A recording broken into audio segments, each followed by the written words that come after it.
Hello friends, आज है 25 अप्रैल 2020 और आज हम डिस्कस करेंगे 25 अप्रैल का द हिंदू न्यूज़पेपर। अगर आप फर्स्ट टाइम हमारे यूट्यूब चैनल पे आ रहे हैं तो चैनल को सब्सक्राइब कर सकते हैं और जब भी सब्सक्राइब करें बेल बटन को जरूर प्रेस करें ताकि वीडियोज़ के रेगुलर नोटिफिकेशन आपको मिलते रहें।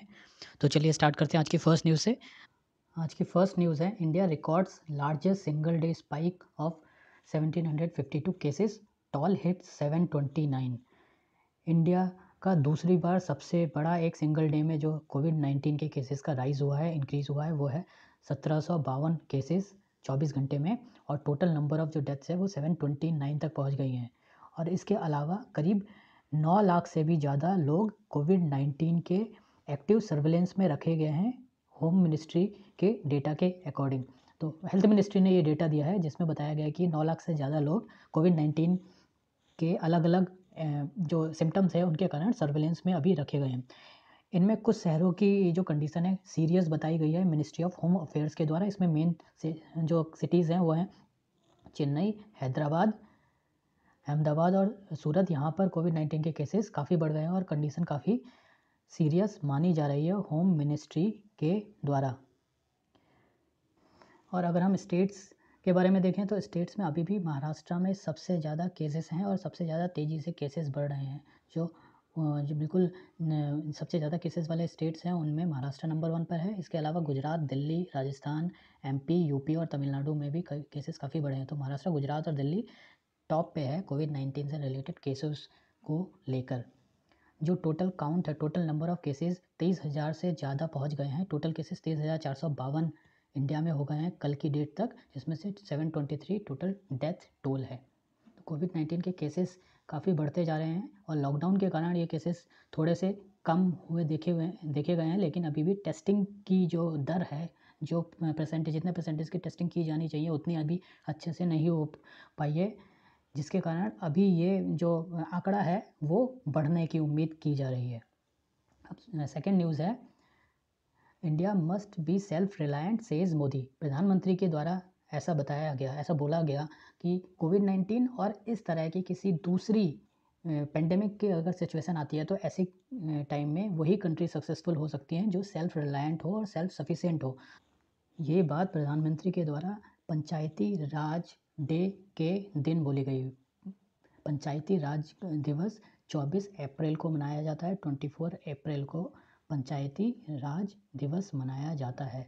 तो इस दिन के उपलक्ष्य में प्रधानमंत्री ने वीडियो कॉन्फ्रेंसिंग की थी और उस वीडियो कॉन्फ्रेंसिंग में प्रधानमंत्री के द्वारा ई ग्राम स्वराज एक इनिशिएटिव स्टार्ट किया गया। ई ग्राम स्वराज इनिशिएटिव स्टार्ट किया गया, जिस इनिशिएटिव की हेल्प से रूरल इंफ्रास्ट्रक्चर और रूरल ई गवर्नेंस के जितने भी मुद्दे हैं उनको मॉनिटर किया जा सकता है। और इसके साथ ही एक और प्रोग्राम स्टार्ट किया गया जिसका नाम है स्वामित्व programme, which involves mapping of rural household and land holding via technology via using drone। तो 2 इनिशिएटिव स्टार्ट किए गए प्रधानमंत्री के द्वारा 24 अप्रैल पंचायती राज दिवस के दिन। पहला इनिशिएटिव है e Gram Swaraj for the monitoring of rural infrastructure and e governance. Rural area में जितने भी इंफ्रास्ट्रक्चर के काम हो रहे हैं और जो भी सरकार की ई गवर्नेंस रिलेटेड सर्विसेज है उनको मॉनिटर करने के लिए तो ई ग्राम स्वराज स्टार्ट किया गया। और रूरल एरिया में जो भी हाउस होल्ड हैं, जितनी भी लैंड होल्डिंग है, उनको मैप करने के लिए स्वामित्व प्रोग्राम शुरू किया गया। ये 2 प्रोग्राम इंपॉर्टेंट बन जाते हैं और एग्जाम के लिए भी इंपॉर्टेंट बन जाते हैं। ई ग्राम स्वराज और स्वामित्व प्रोग्राम स्टार्ट किया गया पंचायती राज दिवस के दिन प्रधानमंत्री के द्वारा। नेक्स्ट न्यूज़ है, IIT researchers develop tool to predict spread of कोविड-19। आईआईटी दिल्ली के द्वारा एक टूल डेवलप किया गया है जिसकी सहायता से कोविड-19 के केसेस को 3 वीक्स के पहले प्रिडिक्ट किया जा सकता है। मतलब 3 वीक्स का प्रिडिक्शन किया जा सकता है कोविड-19 के केसेस में। और ये एक वेब बेस्ड डैशबोर्ड है टू प्रिडिक्ट कोविड-19 केसेस इन इंडिया। इसका जो नाम दिया गया है आईआईटी दिल्ली के द्वारा वो है, ये एक मोबाइल फ्रेंडली डैशबोर्ड है, वेब बेस्ड डैशबोर्ड है। इसका नाम है Prakriti, prediction and assessment of corona infection and transmission in India. Prakriti, prediction and assessment of corona infection and transmission in India. जो कि स्टेट वाइज और डिस्ट्रिक्ट वाइज प्रिडिक्ट कर सकता है कोरोना के केसेस को इंडिया में फॉर 3 वीक्स पीरियड, मतलब 3 हफ्ते तक कोरोना के जो केसेस हैं उनको स्टेट वाइज और डिस्ट्रिक्ट वाइज प्रिडिक्ट किया जा सकता है, जो अभी तक वीकली बेसिस पे हम लोग प्रिडिक्ट कर रहे थे।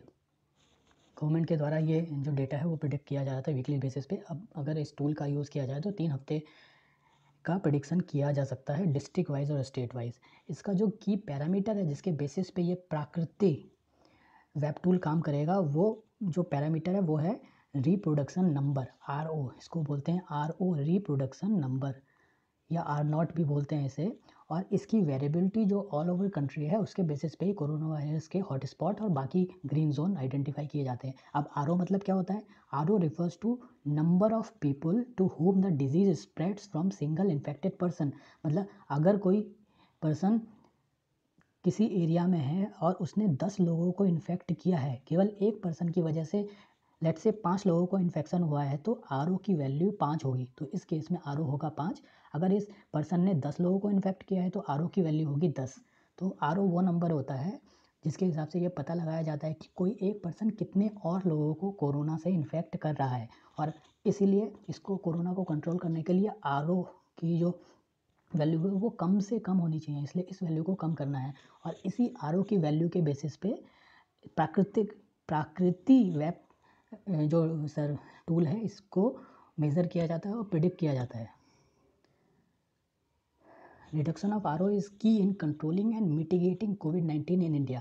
अब प्राकृति क्या प्रोवाइड करता है? Prakriti provides the RO value of each district on state. हर एक डिस्ट्रिक्ट और हर एक स्टेट की जो RO वैल्यू है वो कैलकुलेट करता है और ये डेटा लेता है एक तो हेल्थ मिनिस्ट्री से, ministry of health and family welfare, दूसरा नेशनल डिजास्टर मैनेजमेंट अथॉरिटी और WHO। तो 3 ऑर्गेनाइजेशन से ये डेटा कलेक्ट करता है। 3 ऑर्गेनाइजेशन है, एक तो मिनिस्ट्री ऑफ हेल्थ है, दूसरा NDMA national disaster management authority और तीसरा है WHO। तो इन तीनों ऑर्गेनाइजेशन से डेटा लेके ये जो रिप्रोडक्शन वैल्यू है वो कैलकुलेट की जाती है प्राकृति डैशबोर्ड के द्वारा, उसके बाद पब्लिश की जाती है डिस्ट्रिक्ट वाइज और स्टेट वाइज। 3 वीक प्रोडक्शन का फ़ायदा क्या होने वाला है? 3 वीक प्रोडक्शन का फ़ायदा होने वाला है कि ये एक तरह से पॉलिसी मेकर्स के लिए बहुत फ़ायदे की चीज़ होगी। पॉलिसी मेकर्स इस पैटर्न को देखकर, प्रेडिक्शन को देखकर प्लानिंग कर सकते हैं अपनी स्ट्रैटेजीज़, किस तरह से किसी पर्टिकुलर एरिया में कोविड-19 के केसेस को कंट्रोल किया जाए, वहाँ के लोगों को हेल्प प्रोवाइड की जाए और किस तरह की हेल्प दी जा सकती है किस लोकेशन पे। तो वो पॉलिसी मेकर्स के लिए बहुत ज़्यादा यूज़फुल टूल हो सकता है प्राकृति। और ये जो मॉडल है ये अलग अलग लॉकडाउन के सिनेरियो में भी काम कर सकता है। यानी कि अगर हम डिस्ट्रिक्ट की बाउंड्री, या तो एक केस में अगर डिस्ट्रिक्ट की बाउंड्री सील हो, दूसरे केस में अगर स्टेट की बाउंड्री सील हो, डिस्ट्रिक्ट में कुछ लोकेशन पे ग्रीन जोन हो, कुछ लोकेशन पे रेड जोन हो, तो उस केसेस को भी प्रिडिक्ट किया जा सकता है प्राकृतिक टूल के द्वारा। तो ये जो प्राकृतिक टूल IIT दिल्ली के द्वारा डेवलप किया गया है, ये काफ़ी काम आ सकता है, काफ़ी यूज़फुल हो सकता है पॉलिसी मेकर्स और एडमिनिस्ट्रेशन के पॉइंट ऑफ व्यू से, और लोकल एडमिनिस्ट्रेशन के लिए भी एक अच्छा टूल माना जा सकता है। तो यहाँ पर इंपॉर्टेंट है प्राकृति टूल किसके द्वारा बनाया गया? IIT दिल्ली, और इसका फुल फॉर्म है prediction and assessment of corona infection and transmission in India. Next news है increase fresh air, limit use of central ACs. तो सेंट्रल एसी सिस्टम का यूज़ कम करने के लिए एक गाइडलाइंस इशू की गई थी एक ऑर्गेनाइजेशन के द्वारा जिसका नाम है Indian society of heating refrigeration and air conditioning engineers, ISHRAE, Indian society of heating refrigeration and air conditioning engineers. तो इस ऑर्गेनाइजेशन के द्वारा 13 अप्रैल को एक गाइडलाइन इशू की गई थी जिसमें बोला गया था कि use of HVAC system should be limited and fresh air should be use to ventilate indoor areas as much as possible. तो जहाँ तक हो सके इंडोर एरियाज, चाहे वो कमर्शियल इंडोर एरिया हो या डोमेस्टिक इंडोर एरिया हो या कंपनीज़ में हो, चाहे बड़ी बिल्डिंगों में हो या घरों में हो, सेंट्रल एसी का यूज़ कम से कम किया जाना चाहिए और वेंटिलेशन के लिए फ्रेश एयर की हेल्प ली जानी चाहिए। ये जो गाइडलाइन है ये कोविड-19 के बढ़ते हुए केसेस के बैकड्रॉप में जारी की गई थी SHRAE के द्वारा। और इस ऑर्गेनाइजेशन ऐसा बोला था कि सेंट्रल एसी सिस्टम के कारण जो इन्फेक्शन का रेट है वो बढ़ सकता है। बिकॉज अगर कोई सेंट्रल एसी सिस्टम एक बड़ी बिल्डिंग में काम कर रहा है और ये सेंट्रलाइज एसी सिस्टम है और उस बिल्डिंग्स में अगर एक भी कोविड-19 से इन्फेक्टेड पर्सन है, उसने स्नीज़ किया या खांसी आई उसे, तो उसके मुँह से जो ड्रॉपलेट्स निकलती हैं वो उस एसी सिस्टम में परमानेंटली रोटेट करती रहती हैं, बिकॉज सेंट्रल एसी सिस्टम का काम है कि उस एयर को सर्कुलेट करते रहना, और उस सर्कुलेशन के कारण वो पर्टिकुलर ड्रॉपलेट्स जो हैं या वायरस के जो इन्फेक्शन है वो पूरे सिस्टम के थ्रू पूरी बिल्डिंग में फैल सकता है। ऐसी पॉसिबिलिटी हो सकती है, और ये भी एक रीज़न हो सकता है कोरोना वायरस के बहुत तेज़ी से फैलने का। तो इसीलिए सेंट्रल एसी सिस्टम का यूज़ कम से कम करने, और अगर कोई यूज़ कर रहा है तो उसकी बहुत अच्छे से मेंटेनेंस और रिपेयरिंग और सैनिटाइजेशन की प्रोसेस की जाए, ऐसा बोला गया था Indian society of heating refrigeration and air conditioning engineers के द्वारा। तो यहाँ पर हीटिंग, वेंटिलेशन और एयर कंडीशनिंग सिस्टम को बहुत ही अलर्ट होके यूज़ करने के लिए बोला गया है, और जितना हो सके उसको यूज़ ना करने के लिए रिकमेंड किया गया है इस ऑर्गेनाइजेशन के द्वारा। ये गाइडलाइंस कुछ और पैरामीटर्स भी बताती हैं, जैसे कि जो एयर फिल्टर्स हैं इन सिस्टम में उनको रेगुलरली क्लीन किया जाना चाहिए, बिल्कुल क्लीन एयर फिल्टर्स यूज़ किए जाने चाहिए। इंडोर यूनिट जो कॉइल है उनको बिल्कुल फ्रिक्वेंट तरीके से इंस्पेक्ट किया जाना चाहिए, क्लीनिंग होनी चाहिए। टेम्परेचर जो रूम का हो वो बहुत ज़्यादा ठंडा नहीं होना चाहिए। जो टेम्परेचर का, अगर एसी कोई यूज़ कर रहा है तो उसका टेम्परेचर 24 डिग्री से 30 डिग्री के बीच रखा जाना चाहिए, 24 से 30 डिग्री। और जो ह्यूमिडिटी है वो 40 to 70% स्टैंडर्ड मानी जा रही है। तो 24 से 30 डिग्री का टेम्परेचर एसी में रखा जाए और ह्यूमिडिटी 40 to 70% के बीच ही हो। ज़्यादा से ज़्यादा फ़ैन का यूज़ किया जाए। फ़ैन का यूज़ बहुत अच्छा है, बिकॉज़ फ़ैन के कारण जो एयर मूवमेंट है वो बहुत तेज़ हो जाता है, और अंदर अगर एयर इन्फेक्टेड है तो फ़ैन के कारण वो खिड़कियों से, दरवाज़ों से बहुत जल्दी बाहर निकल सकती है। यानी कि कमरे में किसी कंबाइन या कॉम्पैक्ट लोकेशन पे फ़ैन के कारण एयर मूवमेंट बढ़ जाता है, जिससे कि एरिया क्लीन हो जाने की पॉसिबिलिटी ज़्यादा होती है, इसलिए फ़ैन का यूज़ किया जाना चाहिए। इसके अलावा एग्जॉस्ट फ़ैन का किचन और टॉयलेट्स में यूज़ होना चाहिए। In case of building that don't have adequate fresh air, तो वहाँ पर फ्रेश एयर डक्ट प्रोवाइड किया जाना चाहिए, बजाय इसके कि एसी या एयर कंडीशनर यूज़ किया जाए। तो ये कुछ पैरामीटर्स हैं जो CPWD ने भी अपनी बिल्डिंग्स के लिए एक गाइडलाइंस जारी किया कि ऑल ओवर इंडिया सारी बिल्डिंग्स में ऐसी गाइडलाइंस होनी चाहिए, और गवर्नमेंट की तरफ से भी ये गाइडलाइंस जारी की गई है सभी लोगों के लिए कि सेंट्रल एसी सिस्टम और एसी सिस्टम का कम से कम यूज़ हो, सो दैट कोरोना वायरस की जो प्रॉब्लम है उसको कंट्रोल किया जा सके, और इसका जो रेट है वो कंट्रोल में आ सके। नेक्स्ट न्यूज़ है, no plan to ease fiscal deficit targets. Fiscal deficit target जो कंट्री और स्टेट्स को कंबाइन तरीके से दिया गया है, उसको चेंज करने का, उसको ईज़ी करने का अभी तक कोई प्लान नहीं हुआ है, ऐसा बोला गया है 15वें फाइनेंस कमीशन के चेयरमैन NK सिंह के द्वारा। तो पहली फैक्चुअल न्यूज़ तो यहाँ पर है, 15th फाइनेंस कमीशन के चेयरमैन हैं NK सिंह। यहाँ पर बात की गई है फिस्कल डेफिसिट की। फिस्कल डेफिसिट के कुछ target fiscal responsibility and budget management act की तरफ से दिए गए हैं। अब ये फिस्कल डेफिसिट और ये जो एक्ट है इसके बारे में पहले देख लेते हैं, फिर हम आगे बढ़ेंगे। फिस्कल डेफिसिट जो होता है वो गवर्नमेंट के शॉर्टफॉल को बोलते हैं। गवर्नमेंट का शॉर्टफॉल, गवर्नमेंट को जितनी इनकम होती है और जितने गवर्नमेंट का खर्चा होता है उसका डिफरेंस फिस्कल डेफिसिट कहलाता है। अगर गवर्नमेंट का खर्चा ज़्यादा है और इनकम कम है, जैसे कि गवर्नमेंट की इनकम नॉर्मली टैक्सेस से होती है और अलग अलग आमदनी से होती है। अगर हम इनकम की बात करें, गवर्नमेंट के इनकम आई है और गवर्नमेंट का जो एक्सपेंडिचर है वो ई है, और अगर एक्सपेंडिचर ज़्यादा हो जाए तो ये फिस्कल डेफिसिट की कंडीशन बन जाएगी। तो फिस्कल डेफिसिट गवर्नमेंट्स के नॉर्मली ज़्यादा ही होते हैं। जो भी गवर्नमेंट डेवलपिंग कंट्रीज़ में होती हैं उनमें फिस्कल डेफिसिट देखने को मिलता ही है। अब फिस्कल डेफिसिट की ये जो प्रतिशतता है या फिस्कल डेफिसिट का जो परसेंटेज है वो एक लिमिट से ज़्यादा नहीं होना चाहिए, ताकि एक पूरे कंट्री में जो फाइनेंस का एक लिमिट है, एक प्रूडेंस है, फाइनेंशियल प्रूडेंस और फाइनेंशियल एडमिनिस्ट्रेशन को कंट्रोल किया जा सके। अगर फिस्कल डेफिसिट बहुत ज़्यादा हो जाएगा तो जो सरकार की पूरी फाइनेंशियल स्थिति है, फाइनेंशियल सिचुएशन है, वो ख़राब होने का डर है। तो इसलिए फिस्कल डेफिसिट को एक लिमिट में रखने के लिए एक एक्ट पास किया गया था 2003 में, जिसको बोला गया है fiscal responsibility and budget management act.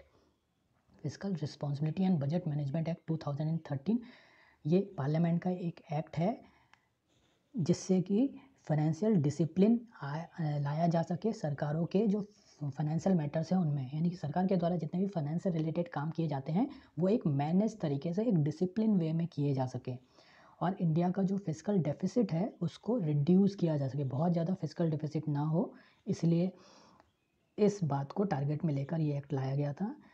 और इसके द्वारा जो मैक्रो इकोनॉमिक मैनेजमेंट है उसको भी इम्प्रूव किए जाने की कोशिश की जाती है। ओवरऑल मैनेजमेंट ऑफ जितना भी पब्लिक फंड है उसको बैलेंस करने के लिए और फिस्कल प्रूडेंस लाने के लिए ये एक्ट आया है। अब इसमें जो टारगेट दिया गया था, जो 2020-21 का बजट था, इसमें फाइनेंस मिनिस्टर के द्वारा टारगेट रखा गया था कि फिस्कल डेफिसिट 3% इंडिया का टारगेट है इस फाइनेंशियल ईयर तक। बट अभी कोविड-19 के टाइम में जो इकोनॉमी की स्थिति है और स्टेट्स गवर्नमेंट और सेंट्रल गवर्नमेंट को और ज़्यादा पैसा एक्सपेंड करना चाहिए लोगों पे, इसीलिए स्टेट्स गवर्नमेंट्स के द्वारा ये डिमांड बहुत ज़्यादा आ रही है कि फिस्कल डेफिसिट के जो टारगेट हैं उनको थोड़ा उसमें छूट दी जाए, और अभी जो 3% का फिस्कल डेफिसिट का टारगेट रखा गया है इसको बढ़ा के 3.5 कर दिया जाए। ये तो सेंट्रल की तरफ से ये फिस्कल डेफिसिट का टारगेट बढ़ने की मांग है। स्टेट्स अपनी तरफ से डिमांड कर रहे हैं कि उनके जो फिस्कल डेफिसिट के टारगेट हैं वो 3% से बढ़ा के 4% या 5% तक कर देने की जो अप्रूवल है वो स्टेट गवर्नमेंट्स को मिलना चाहिए।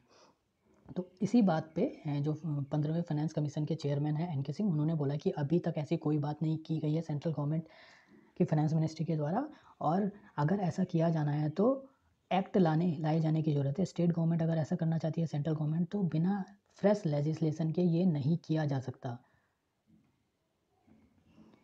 और इस सिनेरियो में स्मॉल एंटरप्राइजेस सबसे ज़्यादा हिट हुए हैं, हम कह सकते हैं स्मॉल एंटरप्राइजेस, और जो भी NBFCs हैं इकोनॉमी की कंडीशन के हिसाब से देखें तो नॉन बैंकिंग फाइनेंशियल कंपनीज़ और एक स्मॉल एंटरप्राइजेस में जो कैश का प्रॉब्लम है उसके कारण उनको लोन देने की जो प्रोबेबिलिटी है वो कम हो गई है बैंकों के द्वारा। तो इसीलिए अगर स्टेट गवर्नमेंट पैसा खर्चा नहीं करेगी इन एंटरप्राइजेस और इस जैसे बाकी जो सेक्टर डाउन पड़े हुए हैं उनके लिए, तो काफ़ी ज़्यादा प्रॉब्लम क्रिएट हो सकती है, इसलिए ये डिमांड की जा रही है। तो यहाँ पर इम्पॉर्टेंट है fiscal responsibility and budget management act FRBM act 2003। Fiscal deficit का टारगेट 3% है। 2003 का एक्ट है FRBM, और फिस्कल डेफिसिट है when government expense is more than government income, तो फिस्कल डेफिसिट कहलाता है। नेक्स्ट न्यूज़ है Chinese firms stand by test kits. 2 दिन पहले ICMR के द्वारा राजस्थान में टेस्ट रिपोर्ट में मिसमैच देखकर ये कहा गया था, ये गाइडलाइंस दी गई थी स्टेट गवर्नमेंट को कि 2 दिन के लिए ICMR ने जो टेस्ट किट्स प्रोवाइड किए हैं या स्टेट्स ने जो टेस्ट किट्स परचेज़ किए हैं चाइना से डायरेक्टली, उन टेस्ट किट का यूज़ करके टेस्टिंग ना की जाए। तो उसके बाद चाइनीज़ फर्म ने रिप्लाई दिया है कि ये जो टेस्ट किट हैं ये ICMR और नेशनल इंस्टीट्यूट ऑफ पुणे के द्वारा अप्रूव की गई थी और ISO के नॉर्म फॉलो किए गए हैं इन टेस्ट किट में। तो यहाँ पर इस न्यूज़ को बताया गया है। अभी इंडिया के द्वारा जो टेस्ट किट्स है, काफ़ी तरह के टेस्ट किट लगातार परचेज़ की जा रही है चाइना के द्वारा, बिकॉज ऐसी कंडीशन में और कोई country other then some countries जैसे चाइना, साउथ कोरिया, इनके अलावा और कोई कंट्री टेस्ट किट सप्लाई नहीं कर पा रही है। तो इस केस में चाइना से ही टेस्ट किट परचेज़ की जा रही हैं। अगर हम देखें तो ये जो टेस्ट किट है ये काफ़ी तरह की टेस्ट किट है। इसमें PT-PCR टेस्ट किट भी परचेज़ की जा रही है, एंटीबॉडी टेस्ट किट भी परचेज़ की जा रही है, काफ़ी तरह के थर्मोमीटर भी मंगाए जा रहे हैं सो दैट टेम्परेचर को टाइमली चेक किया जाए, और लगातार आगे आने वाले टाइम में भी काफ़ी परचेजिंग होनी है। तो ये टेस्ट किट की बात है। यहाँ पर इम्पॉर्टेंट है हमारे लिए ICMR और NIV पुणे, 2 इंस्टीट्यूट जो अभी कोरोना वायरस के पेंडेमिक सिचुएशन में बहुत ज़्यादा इंपॉर्टेंट है, और सबसे ज़्यादा मतलब जिनको बोला जाए हम रिसर्च के पॉइंट ऑफ व्यू से, ये दोनों इंस्टीट्यूट सबसे ज़्यादा हाईलाइटेड भी हैं, इसलिए ये दोनों इंस्टीट्यूट इंपॉर्टेंट भी हो जाते हैं। तो पहले हम ICMR के बारे में देख लेते हैं। Indian council of medical research, ये एपेक्स बॉडी है इंडिया में बायोमेडिकल रिसर्च के मुद्दों को लेकर, और बायोमेडिकल रिसर्च के जितने भी फॉर्मुलेशन कोऑर्डिनेशन होते हैं और इस रिसर्च को प्रमोट करने की बात की जाए तो ICMR ही एपेक्स बॉडी है। ये ओल्डेस्ट और लार्जेस्ट मेडिकल रिसर्च बॉडी है वर्ल्ड में, और इसको फंडिंग दी जाती है ministry of health and family welfare के द्वारा। इसकी जो गवर्निंग बॉडी है वो बॉडी हेड की जाती है यूनियन हेल्थ मिनिस्टर के द्वारा, यानी आईसीएमआर को हेड हेल्थ मिनिस्टर ही होते हैं, जो कि ministry of health and family welfare के भी हेड होते हैं। इसको साइंटिफिक और टेक्निकल सपोर्ट देने के लिए एक साइंटिफिक बॉडी होती है जिसमें बायोमेडिकल फील्ड्स के एक्सपर्ट्स रहते हैं अब टेक्निकल एडवाइस देने के लिए। आईसीएमआर की जो प्रायोरिटी है वो नेशनल हेल्थ प्रायोरिटी को लेकर चलता है और नेशनल हेल्थ प्रायोरिटी के अकॉर्डिंग ही आईसीएमआर के जो टारगेट हैं वो सेट किए जाते हैं। और मेन आईसीएमआर का काम है to control and manage communicable disease. India में जो कम्युनिकेबल डिजीज़ है उनको कंट्रोल करना, उनको मैनेज करना, मैटरनल और चाइल्ड हेल्थ से रिलेटेड मुद्दों पे काम करना, न्यूट्रिशनल डिसऑर्डर्स को देखना, समझना, सुपरवाइज करना, ऑल्टरनेटिव स्ट्रेटजीज़ क्या क्या लाई जा सकती है to improve India's health care delivery system, और इसके अलावा ऑक्यूपेशनल हेल्थ केयर प्रॉब्लम्स के मुद्दों को देखना और समझना और जो डिजीज़ हैं उनको कंट्रोल करने के लिए काम करना। अब कम्युनिकेबल डिजीज़ के अलावा नॉन कम्युनिकेबल डिजीज़ भी देखी जाती हैं आईसीएमआर के द्वारा। नॉन कम्युनिकेबल डिजीज़ से रिलेटेड मैटर्स पे भी रिसर्च की जाती है। नॉन कम्युनिकेबल डिजीज़ के एग्जाम्पल हैं cancer, cardiovascular disease, blindness, diabetes and other metabolic and hematologic disorders, mental health. और इन सारे मुद्दों को लेकर, इन सारी डिजीज़ को लेकर ड्रग रिसर्च के काम आईसीएमआर के अंतर्गत ही आते हैं। आईसीएमआर की स्थापना की गई थी 1911 में और 1949 में इसको नेम किया गया था आईसीएमआर। आईसीएमआर नाम जो है 1949 में दिया गया था, लेकिन इंस्टीट्यूट बना था 1911 में। इसका हेडक्वार्टर दिल्ली में है और अभी डायरेक्टर जनरल है आईसीएमआर के डॉक्टर बलराम भार्गव। आईसीएमआर के अलावा दूसरा ऑर्गेनाइजेशन है NIV Pune, national institute of virology Pune. ये इंडियन वीरोलॉजी रिसर्च इंस्टीट्यूट है और one of the translational science cell part है आईसीएमआर का। तो आईसीएमआर का ही ये एक पार्ट है, एक तरह से आईसीएमआर के अंडर ही काम करता है national institute of virology Pune. इसका पहले नाम था वायरस रिसर्च सेंटर और इसको फाउंड किया गया था, इस्टेब्लिश किया गया था with the collaboration of Rockefeller foundation. तो यूएस का रॉकफेलर फाउंडेशन के साथ मिलकर इसको इस्टेब्लिश किया गया था और ये WHO की एक रेफरेंस लेबोरेटरी की तरह काम करता है पूरे साउथ ईस्ट एशिया रीजन के लिए।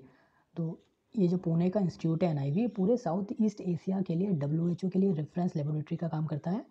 इसकी स्थापना की गई थी 1978 में और ये इंडिया में काफ़ी डिजीज़ के वायरस से रिलेटेड केसेस पे रिसर्च करता है। वायरस पे रिसर्च किया जाता है एनआईवी पुणे के द्वारा। तो ये बात हो गई दो इम्पोर्टेंट इंस्टीट्यूशंस जो मेडिकल फील्ड में बहुत ज़्यादा सक्रिय हैं। Food grain stock will last till next March says FCI chief. Food and corporation of India के चीफ के द्वारा ये बताया गया है कि इंडिया में जो फूड ग्रेन का टोटल स्टॉक है वो अगले साल के मार्च महीने तक है, मतलब पूरे एक साल का स्टॉक है। और ये जो इनके द्वारा इन्फॉर्मेशन है वो इस डर के बाद दी गई है कि कहीं इंडिया में स्टॉक जो है कोविड-19 के कारण फूड की कमी ना पड़ जाए, इसलिए ये स्टेटमेंट दिया गया है। अब ये जो बफर स्टॉक है इंडिया का, इस बफर स्टॉक के कारण काफ़ी स्टेट्स ने ये मांग की है कि इस बफर स्टॉक से जो उनको नॉर्मल अलॉटमेंट होते हैं उसके ऊपर एक्स्ट्रा अलॉटमेंट फ्री में किए जाएं या बहुत ही नॉमिनल रेट पे किए जाएं। बिकॉज कोविड-19 के कारण स्टेट गवर्नमेंट की ये जिम्मेदारी बनती है कि वो लोगों को, और जो लोग बहुत ही गरीब हैं उनको टाइमली खाना दे सके। तो स्टेट गवर्नमेंट कहाँ से लेगी? नॉर्मली ये एफसीआई से ही लिया जाता है। सारा जो फूड ग्रेन है, चाहे राइस की बात करें हम या व्हीट की बात करें या कोर्स सीरियल की बात करें, तो एफसीआई ही देता है स्टेट में जाकर लोगों को पीडीएस के शॉप से। तो स्टेट ने बोला है कि इस कंडीशन में और ज़्यादा ज़रूरत है और अगर बफर स्टॉक इंडिया के बाद बहुत ज़्यादा एक्सेस है तो लोगों को ज़्यादा दिया जाना चाहिए और स्टेट को वो फ्री में दिया जाना चाहिए या बहुत ही कम रेट पे दिया जाना चाहिए। हम यहाँ पर बफर स्टॉक के जो नॉर्म है वो थोड़ा सा रिलैक्स किए जाए, ऐसी डिमांड आई है स्टेट गवर्नमेंट के द्वारा। तो यहाँ पर एफसीआई के बारे में पहले हम देख लेते हैं। एफसीआई क्या है? फूड कॉरपोरेशन ऑफ इंडिया एक ऑर्गेनाइजेशन है जो क्रिएट किया गया है गवर्नमेंट ऑफ इंडिया के द्वारा। तो सेंट्रल गवर्नमेंट के अंतर्गत काम करने वाला ये ऑर्गेनाइजेशन है। और मिनिस्ट्री कौन सी है एफसीआई में? एफसीआई में मिनिस्ट्री है ministry of consumer affairs, food and public distribution. तो consumer affair, food and public distribution ministry के अंतर्गत काम करता है फूड कॉरपोरेशन ऑफ इंडिया। इसको इस्टेब्लिश किया गया था 1965 में। इसका स्टार्टिंग में हेडक्वार्टर चेन्नई में था और बाद में इसको दिल्ली ट्रांसफ़र कर दिया गया। तो एफसीआई का हेडक्वार्टर है दिल्ली में, पहले चेन्नई था लेकिन दिल्ली अभी की डेट में दिल्ली है। इसके चेयरमैन हैं DV प्रसाद। FDI के जो मैंडेट हैं, जो इनके ऑब्जेक्टिव है वो हैं effective price support operation for spread safeguarding interest of poor farmer के इंटरेस्ट को सेफ गार्ड करना, प्राइस को सपोर्ट करना और पूरे देश में PDS पब्लिक डिस्ट्रीब्यूशन सिस्टम के थ्रू फूड ग्रेन को डिस्ट्रीब्यूट करना। जो ऑपरेशनल लेवल है फूड ग्रेन का और जो बफर स्टॉक है फूड ग्रेन का, वो नेशनल फूड सिक्योरिटी के लिए इंश्योर करना कि मिनिमम बफर स्टॉक बना रहे और मार्केट में जो फूड ग्रेन के प्राइसेस है उनको स्टेबल करना, एक रिलायबल प्राइस पे रखना। तो ये 4 मेजर काम है जो FCI के द्वारा किए जाते हैं। FCI का इस्टेब्लिशमेंट 1965। यहाँ पर एडिशनल कुछ अलॉटमेंट किए गए थे सेंट्रल गवर्नमेंट के द्वारा। कोविड-19 के केस में लॉकडाउन के कारण जो बहुत ज़्यादा प्रॉब्लम हुई है डेली वेज अर्नर्स को, तो ऐसे लोगों को एक्स्ट्रा फूड देने के लिए गवर्नमेंट ऑफ इंडिया के द्वारा प्रधानमंत्री गरीब कल्याण अन्न योजना के तहत 5 किलो का जो राशन है वो एक्स्ट्रा दिया जाने की जो डिक्लेरेशन है वो किया गया था। नेक्स्ट न्यूज़ है wildlife board not for mining in Assam elephant reserve.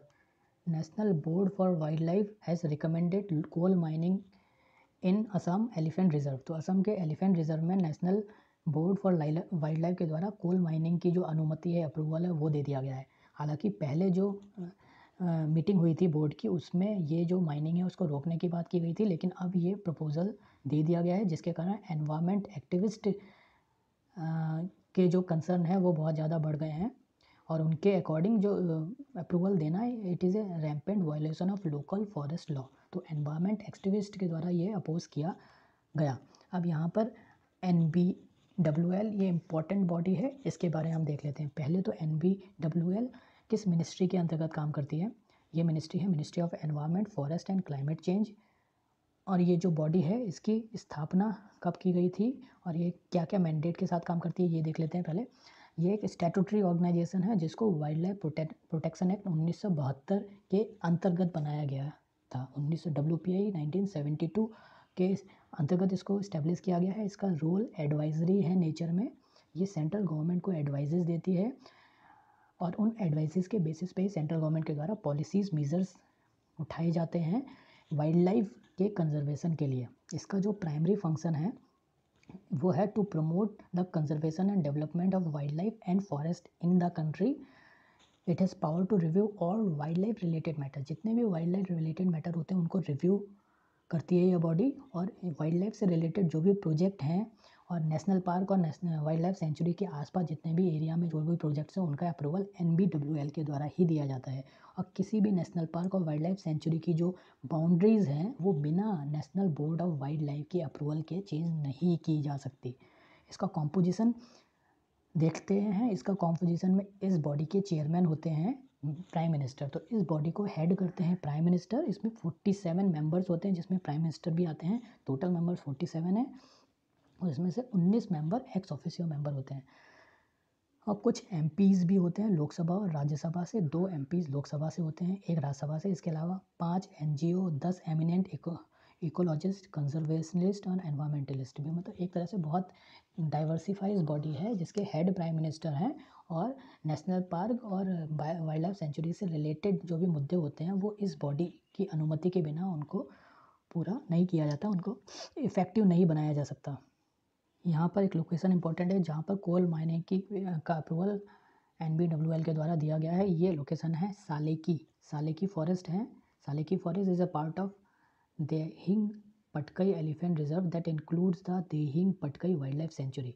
तो ये जो elephant reserve wildlife sanctuary forest है Dehing Patkai wildlife sanctuary है जिसमें देहिंग पटकई एलिफेंट रिजर्व है उस वाइल्ड लाइफ सेंचुरी में और उसमें एक फॉरेस्ट है सालेकी। तो यहाँ पर कोल माइनिंग की अनुमति दी गई है। ये एलिफेंट रिजर्व में ये एरिया आता है। तो इसी कारण से एनवायरमेंटलिस्ट का जो कंसर्न है वो कि एलिफेंट रिजर्व के डिस्टर्ब होने और ख़राब इसकी जो क्वालिटी ऑफ एनवायरनमेंट है डिस्टर्ब होने की चांसेस बहुत ज़्यादा बढ़ गए हैं। तो Saleki forest Dehing Patkai wildlife sanctuary में ये माइनिंग की जाने की अनुमति दी गई। IIT Delhi corona virus detection ऐसे गेट्स ICMR अप्रूवल। अब IIT दिल्ली पहला ऐसा कंट्री में एकेडमिक इंस्टीट्यूशन बन गया है जिसको ICMR का अप्रूवल मिला है for a real-time PCR-based diagnostic system. PCR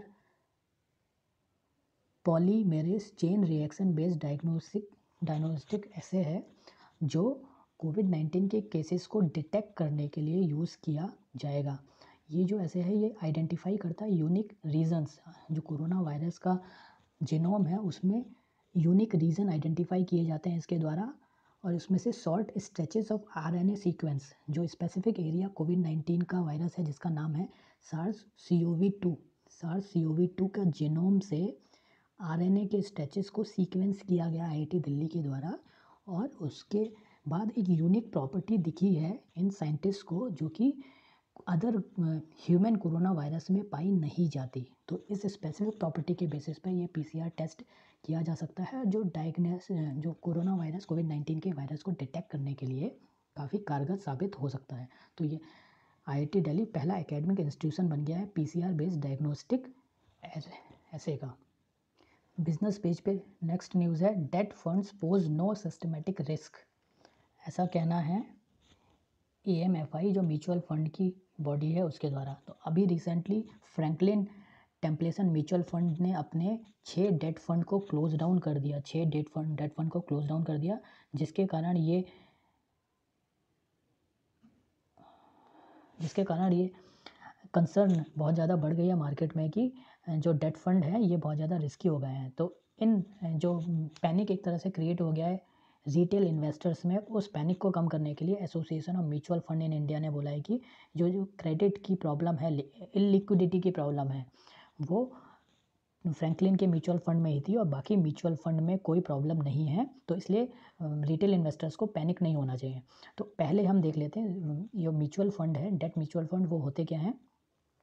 debt mutual fund को बॉन्ड फंड भी बोलते हैं। डेट फंड या बॉन्ड फंड ये फंड है जो जिनमें इन्वेस्टर इन्वेस्ट करते हैं बॉन्ड में या डेट सिक्योरिटीज़ में। Bond fund can be contrasted with stock funds and money funds. अब नॉर्मली या तो शेयर मार्केट में कोई इन्वेस्टर शेयर परचेज कर सकता है या फिर कंपनी के बॉन्ड परचेज कर सकता है। कोई भी कंपनी दो तरीके से अपना फंड रेज करती है, एक तो शेयर के थ्रू, दूसरा बॉन्ड के थ्रू या डेट के थ्रू। डेट नॉर्मली उधार होता है जो कंपनी लेती है किसी दूसरे से। तो जो उधार होता है उस पर कंपनी रेगुलर इंटरेस्ट देती है और जो स्टॉक होता है वहाँ पर इंटरेस्ट नहीं दिया जाता है। तो बॉन्ड में ये फ़ायदा है कि ये स्टेबल होते हैं और रेगुलर इनकम जनरेटिंग इंस्ट्रूमेंट माना जाता है इन बॉन्ड्स को। इंटरेस्ट पेमेंट और डिविडेंड भी लगातार बॉन्ड्स में मिलता है, जिसके कारण ये जो है ज़्यादा प्रेफर किए जाते हैं ऐसे लोगों के द्वारा जो कम रिस्क लेना चाहते हैं, क्योंकि शेयर मार्केट में बहुत ज़्यादा रिस्क होता है। तो कम रिस्क लेने वाले इन्वेस्टर्स के लिए बॉन्ड प्रेफरेबल होते हैं। अब जो डेट फंड है वो फिक्स्ड इंटरेस्ट जनरेटिंग सिक्योरिटी में पैसा डालते हैं, जैसे कि गवर्नमेंट सिक्योरिटी हो गई जो बहुत ज़्यादा रिलायबल होती है, ट्रेजरी बिल्स हो गए, कमर्शियल पेपर्स हो गए या कॉर्पोरेट बॉन्ड्स हो गए या मनी मार्केट के ऐसे इंस्ट्रूमेंट हो गए। तो इनका फंडामेंटल जो इनको इन्वेस्टिंग करने का टारगेट है, कम रिस्क पे एक minimum fixed payment, minimum fixed return मिलता रहता है डेट फंड में। और शेयर मार्केट की जो वॉलेटिलिटी है, जो रिस्क है बहुत ज़्यादा शेयर मार्केट में, उस रिस्क को भी कम किया जा सकता है by investing in debt fund. तो इसी कारण से लोग डेट फंड में इन्वेस्ट करते हैं। इन बॉन्ड्स में जो इन्वेस्टमेंट है वो म्यूचुअल फंड के द्वारा किया जाता है, म्यूचुअल फंड स्कीम के द्वारा। और म्यूचुअल फंड में एक मैनेजर होता है, म्यूचुअल फंड मैनेजर, जो काफ़ी सारी कंपनीज़ के स्टॉक को खरीद के एक म्यूचुअल फंड का बास्केट बनाता है और उस बास्केट्स में जितना AUM आता है, जितना भी टोटल पैसा आता है, उसके अकॉर्डिंग अपने म्यूचुअल फंड का यूनिट डिसाइड करता है और उन यूनिट्स को परचेज़ किया जाता है इन्वेस्टर के द्वारा। तो investor basically mutual fund manager के द्वारा बनाए गए बास्केट में से यूनिट्स परचेज़ करता है।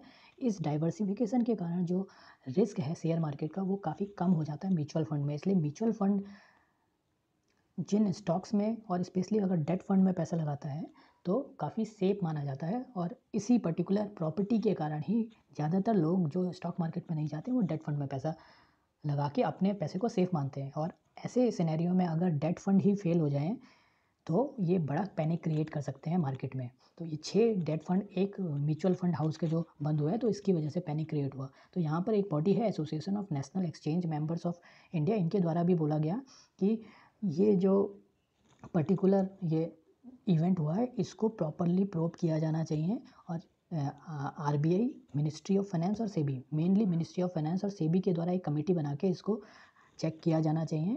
और जो ये इन्वेस्टर का पैसा है वो बाकी फंड हाउस के पास भी है, बाकी म्यूचुअल फंड कंपनीज़ के पास भी है, तो वो इन्वेस्टर का पैसा सेफ रहे इसके लिए रिक्वेस्ट किया गया है मिनिस्ट्री ऑफ फाइनेंस और securities and exchange board of India को। तो ये थे आज के न्यूज़ आर्टिकल्स। आई होप कि आपको पसंद आया होगा, और अगर आपको पसंद आया है तो वीडियो को लाइक करें, शेयर करें, सब्सक्राइब करें और कमेंट भी करें। Thanks for watching.